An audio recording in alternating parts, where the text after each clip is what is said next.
दोस्तों नमस्कार। दोस्तों, हमारा सीरीज जो चल रहा है, हाँ पैसों के भी पेड़ होते हैं, इसका ये तीसरा पार्ट है। और पहले पार्ट में मैंने बताया कि अगर आपके पास पैसे हैं और अच्छा आइडिया है तो आप एक पब्लिक लिमिटेड कंपनी बनाएं, प्रोप्राइटरशिप नहीं, पब्लिक कंपनी। तो वो पेड़ की तरह काम करेगा। जैसे कि आप टाटा स्टील, टाटा ग्रुप जो देख रहे हैं, महिंद्रा ग्रुप देख रहे हैं, रिलायंस ग्रुप देख रहे हैं, ये सब क्या है, बहुत दिनों से चल रहा है, पुश दर पुश चलते रहेगा, क्योंकि अब ये बहुत बड़ी ग्रुप बन गई है। इस तरह की कंपनी खड़ा करें, या तो आप शेयर मार्केट में के थ्रू किसी अच्छी कंपनियों का शेयर कलेक्ट करें, या तो आप म्यूचुअल फंड में जाके कुछ अमाउंट मोटा डालें, SWP करें, सिस्टमेटिक विड्रॉल प्लान करें। ये सब क्या है, पैसों की पेड़ की तरह काम करता है। पेड़ मैं ऐसा क्यों बोल रहा हूँ कि पेड़ की तरह काम करता है, क्योंकि जब आप पौधा लगाते हैं धीरे धीरे वो पौधा बड़ा हो जाता है और फल भी ज़्यादा देने लगता है, जो जैसे जैसे वो बड़ा होता है। तो मैंने बाकी चीज़ जो पीछे बताया आपको, वो भी उसी तरह का है। और अब जो मैं बताने जा रहा हूँ, ये ऐसा बिजनेस है, बाकी सारी चीज़ों में तो आपको कहीं न कहीं पैसा चाहिए। इसमें आपको पूँजी है, नहीं है, उस बिज़नेस की जानकारी है, नहीं है, इससे कोई फ़र्क नहीं पड़ता है। तो भी आप इस बिज़नेस को आप कर सकते हैं। अब ये बिज़नेस है क्या? अब ये पेड़ की तरह क्यों काम करता है? मैं इसको आपको सारा डिटेल समझाऊँगा। इस बिज़नेस को बोलते हैं MLM, multi level marketing. Multi level marketing कह लें, नेटवर्क मार्केटिंग कह लें, या डायरेक्ट सेलिंग बोल रहे हैं। कुछ लोगों को ये नाम सुनते ही जैसे लगता है आग लग जाता है, लगता है वाह बहुत बड़ा फ्रॉड वाली बात हमने बता दी है। लेकिन ऐसा नहीं है दोस्तों। जो लोग ये जो फ्रॉड इसको बोलते हैं वो समझते ही नहीं। हर चीज के दो पहलू होते हैं दोस्तों। थोड़ा मेरी बातों को गौर से और खुले मन से समझिएगा। कोई ऐसा सेक्टर बता दें कि जहां खराब लोग नहीं है। हर सेक्टर में अच्छे लोग भी हैं, खराब लोग भी हैं। तो क्या उस सेक्टर पूरा बदनाम होना चाहिए या पूरा बंद हो जाना चाहिए? नहीं। कि जो खराब लोग हैं वो सही रास्ते पे आ जाए, हमको इस तरह का कुछ करना चाहिए। तो MLM गलत नहीं है, लोगों को समझ नहीं है। अब बोलेंगे समझ क्यों नहीं इस बिज़नेस की, बहुत सारे लोगों को मैंने देखा है, बहुत अच्छे-अच्छे यूट्यूबरों को जो कि अच्छी नॉलेज रखते हैं, फिर इस बिज़नेस का नहीं नॉलेज रहने के कारण उस बिज़नेस को ये खराब बोलते हैं, फ्रॉड समझते हैं। हाँ, इसके एक और पहलू है दोस्तों। ये बिज़नेस हमारे इंडिया में 1997 में चालू हुआ। तो बोला जा सकता है कि ये बिज़नेस अभी छोटा है, बच्चा है, और अब ये प्रौढ़ावस्था की ओर बढ़ रहा है। अब ये जवान होने के बाद ये प्रौढ़ हो रहा है, समझदार हो रहा है। तो बचपन में बहुत सारी गलतियाँ हर लोगों से होती हैं, और इस इंडस्ट्री के साथ भी यही हुआ है। जब ये इंडस्ट्री नया था, अभी भी नया ही मान सकते हैं इसको, तो बहुत सारी गलतियाँ हुई है जिसके कारण ये इंडस्ट्री बदनाम हुई है। मैं इस बात को स्वीकार करता हूँ। लेकिन ऐसा नहीं कि इंडस्ट्री खराब, अगर ये इंडस्ट्री खराब होती तो आप थोड़ा-सा समझिए कि सरकार इस पे रूल क्यों बनाती है?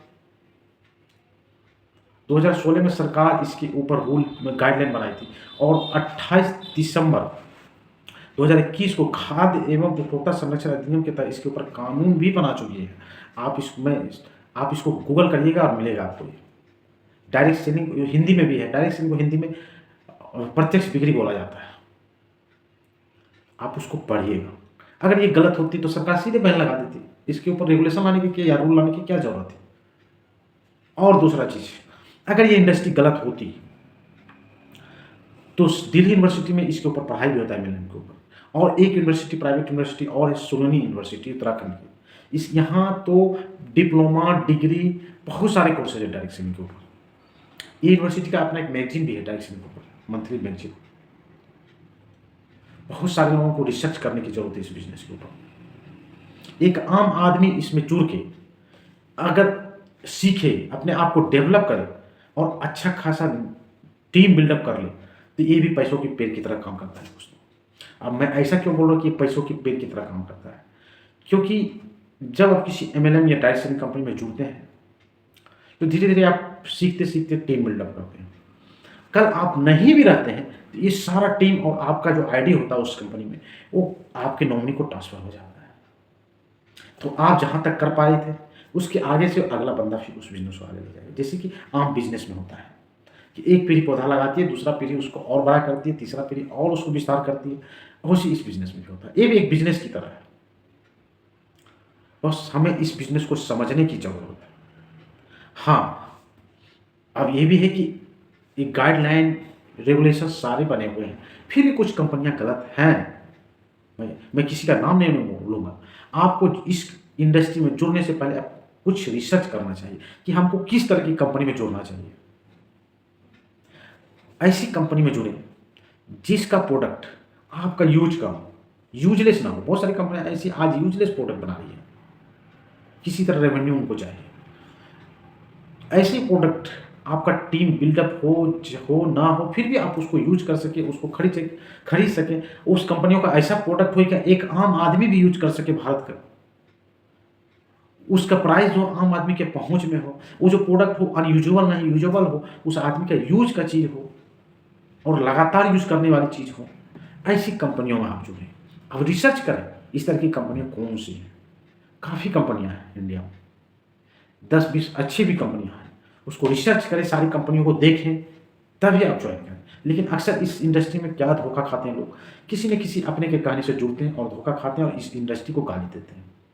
ये इंडस्ट्री गलत नहीं है, वो कंपनियां गलत है, वो लोग गलत हैं, इंडस्ट्री गलत नहीं है। आप देखें, रिसर्च करेंगे तो आप अच्छी कंपनियां भी पाएंगे इस इंडस्ट्री में, जो बाजार के रेट की तरफ प्रोडक्ट बनाती है, यूजेबल प्रोडक्ट बनाती है और अच्छा खासा ग्रोथ भी कर रही है। ये बिजनेस स्टार्ट हुआ था एक्चुअल में अमेरिका से 1959 में, हमारे भारत में 1997 में आया। इसीलिए अभी भी बहुत सारे लोगों को अवेयरनेस नहीं है।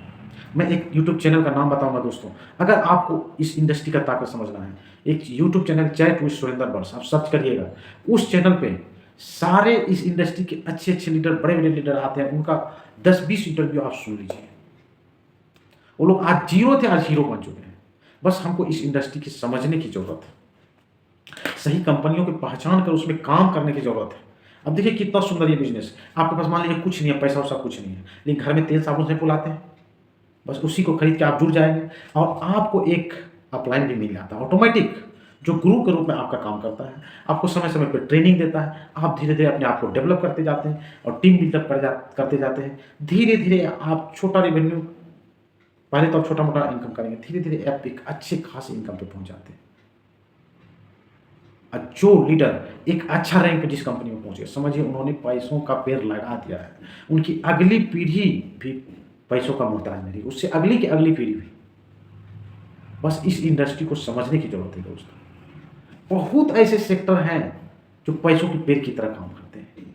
हम लोग पैसों के लिए काम करते हैं, ज़्यादातर साधारण लोग पैसों के लिए काम करते हैं, पैसों को पेड़ के लिए काम नहीं करते हैं। पैसों के लिए काम करिए अगर आज आपकी ज़रूरत है, लेकिन पैसों के पेड़ के लिए भी काम करें, ताकि वो एक दिन पेड़ आपको बैठे बैठे भी पैसा दे सके। आप कुछ करने के काबिल नहीं भी रहें तो भी पैसा दे सके। हो सकता है अगला पीढ़ी आपकी कुछ नहीं कर सके, फिर भी उसको इससे सहूलियत मिले। तो हमें इस इंडस्ट्री की समझने की जरूरत है। अगर ये इंडस्ट्री गलत होती तो यूनिवर्सिटी में पढ़ाई नहीं होता, सरकार खाद्य एवं उपभोक्ता संरक्षण के अधिनियम के तहत इसके लिए कानून नहीं बनाते। एक विडंबना और देखिए इस इंडस्ट्री की, 32 से 40 करोड़ की आबादी होगा अमेरिका का, लेकिन वर्ल्ड में इस बिजनेस को लेकर आज वो लीडर है, सबसे ज़्यादा रेवेन्यू उसका है। लेकिन हमारा भारत 140 करोड़ है, लेकिन आज भी हम 10वें या 11वें नंबर पे वर्ल्ड वाइड, सेकंड नंबर पे चाइना है, जबकि चाइना और इंडिया में एक साथ ये बिजनेस आया था। तो दोस्तों कहने का मतलब, हाँ पैसों के पेड़ हैं, सिर्फ आपको समझने की जरूरत है कि आपको करना क्या चाहिए। तो ये जो डायरेक्ट सेलिंग बिजनेस है, या नथिंग है, जीरो है, आपके लिए बहुत बेहतर विकल्प है दोस्तों। इस बिजनेस को समझिए, चैट विद सुरेंद्र बर्स चैनल देखिए। मैं अपने चैनल पे इस बिजनेस का उतना बात नहीं कर पाऊँ, लेकिन आप समझिए, बहुत खूबसूरत बिजनेस, दिल खोल के और दिमाग खोल के इस बिजनेस को समझिए। नमस्कार दोस्तों।